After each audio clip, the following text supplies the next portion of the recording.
Halo Sobat Sehat, kembali lagi bersama saya Intan di podcast Kian Sehat.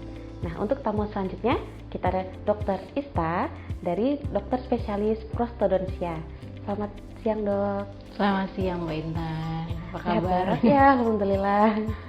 Oke, untuk dokter saat ini kesibukannya apa saja dok? Saya saat ini bekerja sebagai staf Departemen Prosto di FKG Unpad. Iya, selain itu praktek. Praktek, oke. Nah, prakteknya di mana dok untuk saat ini? Di RSGM, FKG Unpad, dan di Klinik Kian Sehat. Oke.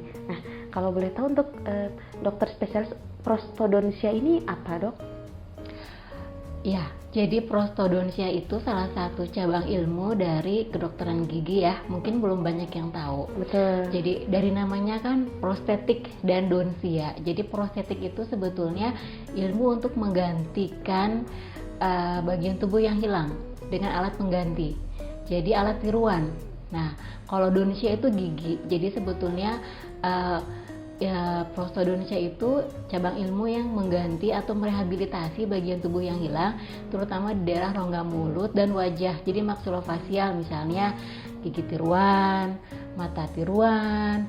Maksilofasial tuh kayak seperti pembuatan feeding flat, alat bantu untuk bayi yang dengan lahir dengan kondisi ada celah atau defek di bibir dan langit-langit. Kemudian juga ada defek pada pasien-pasien tumor yang akan dioperasi, itu kita buatkan alatnya supaya bisa untuk digunakan untuk makan, untuk minum. Kemudian juga pasien-pasien dengan gangguan sendi pengunyahan, sendi temporomandibular. Jadi sebetulnya cabang ilmunya itu ada namanya fix prostodontik, gigi tiruan cekat. Kemudian removable prostodontik, gigi tiruan lepasan, dan maxillofacial prostodontik. Itu alat rehabilitasi di daerah wajah. Seperti itu. Jadi kalau misalnya ada pasien-pasien yang bangun tidur nih suka ngilu-ngilu, ya, tegang ototnya, atau ada yang bunyinya klak-klik klak-klik, atau mungkin temennya ada yang suka ada bunyi klik nih kalau buka tutup mulut. Nah, itu bagiannya ke prosto, rehabilitasi sendi pengunyahan namanya. Kurang lebih seperti itulah. Tapi kan itu banyak yang belum tahu ya dok ya. Belum, bahkan untuk prostetik seperti mata tiruan juga itu prosto yang mengerjakan, yang membuatnya, yang palsu-palsu deh. Berarti itu nggak bisa dok ya, hanya ke dokter gigi umum ya dok ya, harus ke sebaiknya ke spesialis ya, karena lebih mendalam lagi.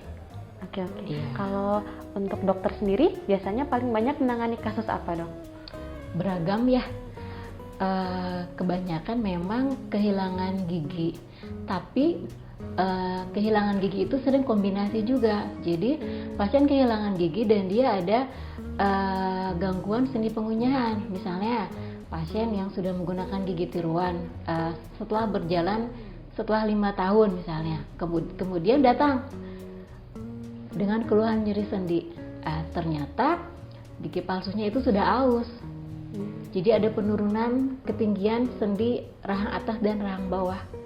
Nah, jadi kita rehabilitasi sendinya plus kita buatkan gigi tiruan yang baru. Iya, jadi rehabilitasi sih intinya. Jadi secara menyeluruh, komprehensif, bukan hanya gigi yang dilihat, hanya gigi, tapi itu kan suatu kesatuan ya. Maxillofacial struktur stomatognatik kita bilangnya, jadi satu kesatuan. Jadi karena di situ kan bukan hanya ada jaringan keras, ada jaringan lunak, jadi bukan hanya ada gigi, tulang, tapi juga ada otot-otot, ada sendi-sendinya, seperti itu, dan saling mempengaruhi satu sama lain. Oke. Berarti untuk perawatannya itu jangka panjang ya dok ya? Iya, jangka panjang. Nah, biasanya untuk pembuatan seperti gigi tiruan itu membutuhkan waktu yang lama dok setiap pasiennya?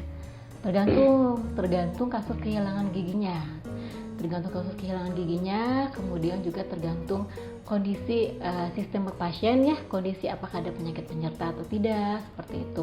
Dan juga tergantung apakah ada kelainan yang menyertainya, seperti tadi apakah ada kelainan sendi pengunyahannya juga, seperti itu.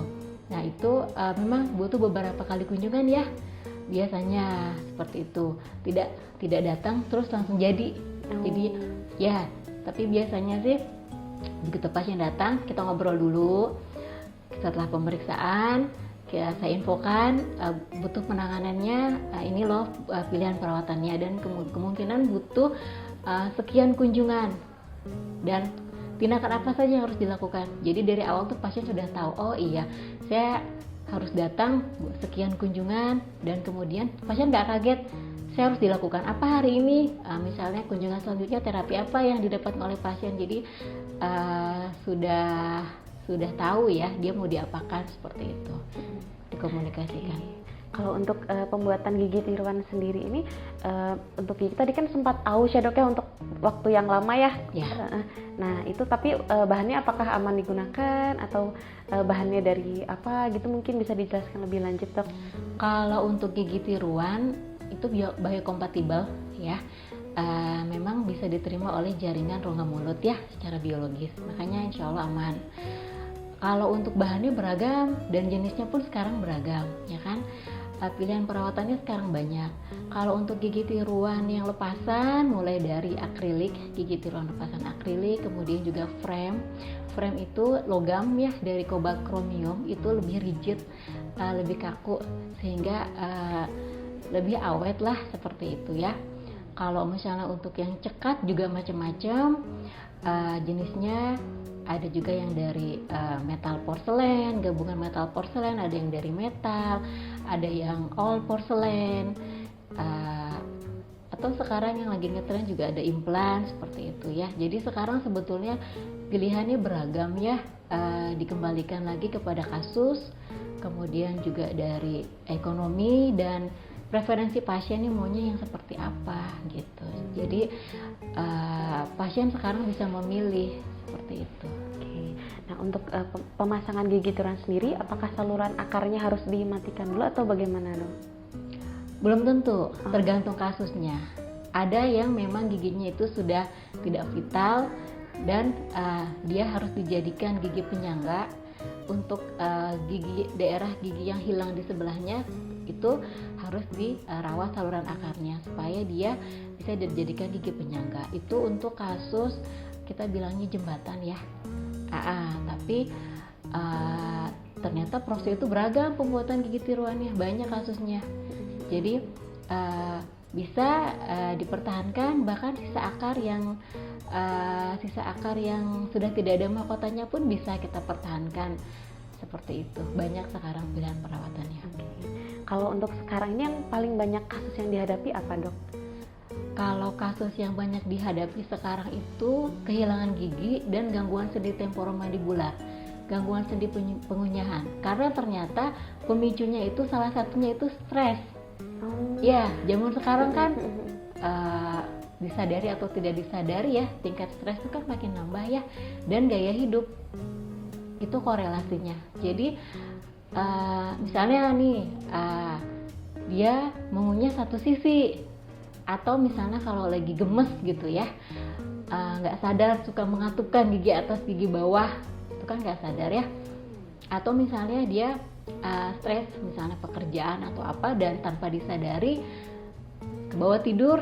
Begitu tidur si rahang atas sama rahang bawah tuh ngadu, berisik gitu tidurnya, tapi dia nggak sadar. Begitu bangun tidur ngilu di sini nih, di sendi pengunyahannya. Apakah sulit digerakkan dok itu? Kalau sudah parah iya, tapi kalau masih tahap yang awal nggak nyeri. Biasanya teman tidurnya yang suka komplain, tidurnya kok berisik, seperti itu. Dan lama-lama giginya bisa aus loh, kan ngadu gigi atas bawahnya beradu ya, seperti itu. Kita bilangnya grinding, jadi mengunyah, ada aktivitas parafungsional tanpa disadari. Gitu, namanya orang tidur ya, nggak sadar. Betul. Ya. Tapi kalau misalnya itu tidak secepatnya dilakukan penanganan, apa resikonya dok? Kalau tidak cepat dilakukan penanganan, resikonya bisa lebih lanjut ya. Telinga berdenging, kita bilang tinnitus, kayak ada suara kereta bingung gitu ya, seperti itu. Dan dia bingung kenapa ya, kok telinga saya ada suara, seperti itu.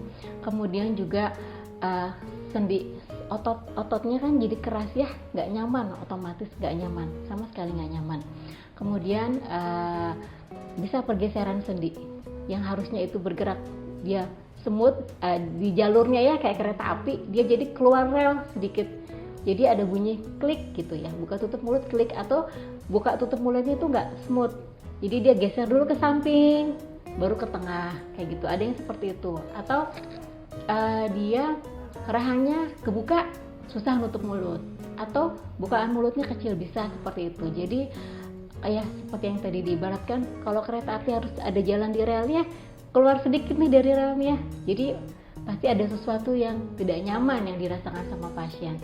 Seperti itu ya. Nah, kalau ini untuk tips dan trik nih dok, untuk menjaga kesehatan gigi, untuk mencegah banyaknya kasus yang tadi sudah dokter jelaskan, nah mungkin bisa diberi contoh dokter. Ya, jadi ketika sudah mulai ada keluhan, misalnya sudah ada kasus kehilangan gigi nih, jangan ditunggu lama-lama, karena begitu ada sesuatu yang terjadi di rongga mulut kita nih, misalnya 1 atau 2 gigi yang hilang, itu akan terjadi perubahan. Misalnya gigi sebelahnya jadi bergeser, gigi lawannya itu jadi karena tidak ada lawan, jadi tumbuh, misalnya kehilangan gigi bawah, gigi atasnya makin turun ke bawah kayak gravitasi. Jadi otomatis ada perubahan di rongga mulut. Jadi segera datang ke dokter gigi, ke prostodontik ya. Terus kalau misalnya dia sudah mulai ada rasa tidak nyaman nih di sendi pengunyahan atau sakit kepala terus-menerus, boleh datang. Kemudian yang pasti ya rutin sih memang yang sehari-hari dilakukan ya, sikat gigi, boleh menggunakan obat kumur, obat kumur boleh jika diperlukan ya, jika diperlukan. Sebaiknya sikat gigi rutin 2 kali sehari sebetulnya sudah cukup. Kemudian kalau memang ada yang sudah menggunakan gigi tiruan, jangan lupa dibersihkan. Bisa dengan sikat yang halus sekali atau spons, kemudian juga direndam di cairan khusus untuk membersihkan gigi tiruan bisa. Oke, berarti pembersihannya tidak harus selalu ke dokter ya dok ya? Ada ya, cara khususnya ya dok ya? Iya, bisa sendiri. Oke, nah cukup sekian dokter untuk hari ini. Terima kasih atas kehadirannya. Terima kasih, sama-sama. Oke sobat sehat, selesai sudah ngobrol kita dengan dokter Ista, dokter spesialis prostodontia. Nah, apabila ingin mengajukan pertanyaan lebih lanjut, dapat menuliskan di kolom komentar dan dapat kita bahas di pertemuan selanjutnya. Terima kasih.